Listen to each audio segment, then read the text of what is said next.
with you the love for my all-time favorite. It was my second love after the orchids, but I don't want to say I love it more than the orchids, but I think if I'm to be honest with myself, I do love them more than the orchids because it's so versatile. You can do so many things. You can get creative with this one plant.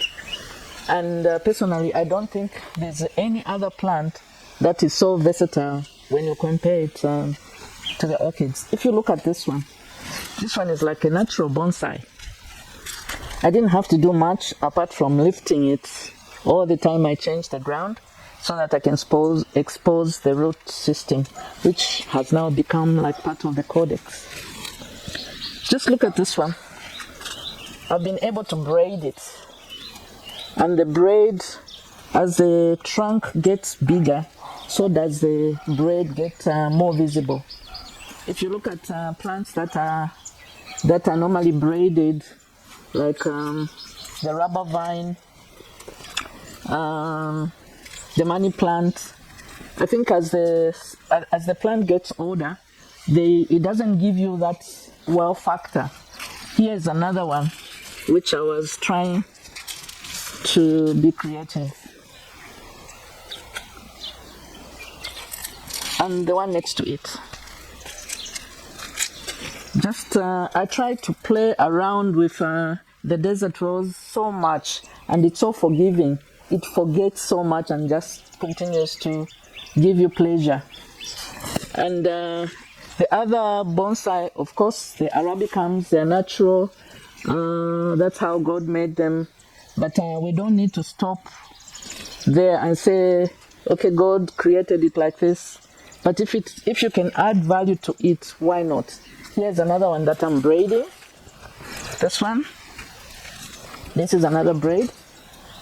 This one is yet to...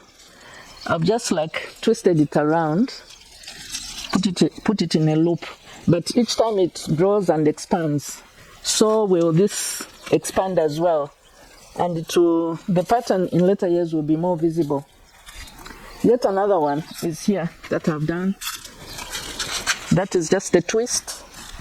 And again, the bigger it gets, the more visible is the creativity. You can see it.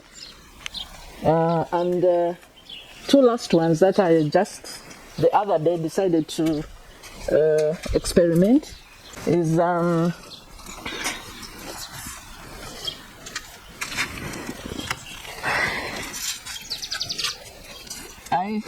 I think I have done it. I've successfully joined two together so that the codex becomes bigger much faster.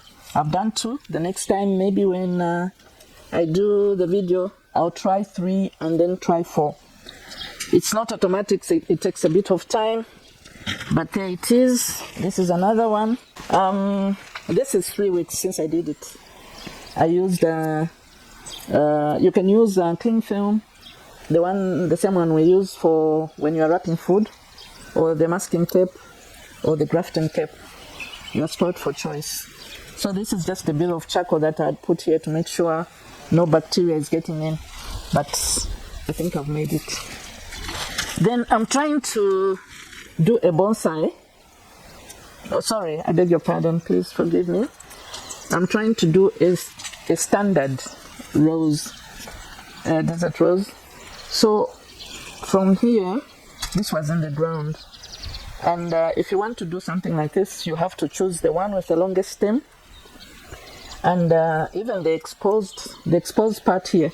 So from here, it's going to be long and only start producing branches here. So this will be my standard desert rose. So I hope you do understand when I say this plant is versatile. You can play with it, you can be creative.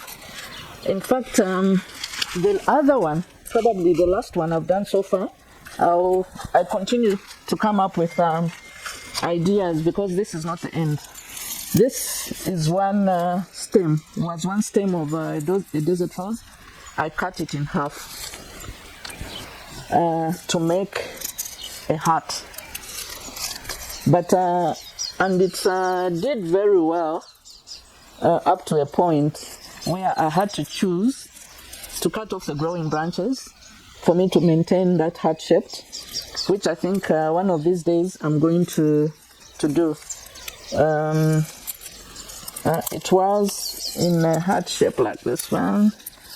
It used to be something like this. This took more than a year for the wound to heal, to callus, and with time I'm very sure these black bits there, they can come out and it will be completely like as if it's two plants. It was something like this, and when I removed the cable ties, I said to myself, let me give it a break before I decide to prune it and tie it back into a heart shape. So this, like I said, there's so much that you can do with the desert rose. I mean, whether it has flowers or doesn't have, it never ceases to amaze me. The codex itself is a marvel. The roots, the twisting, and the flower, of course. What more can one want?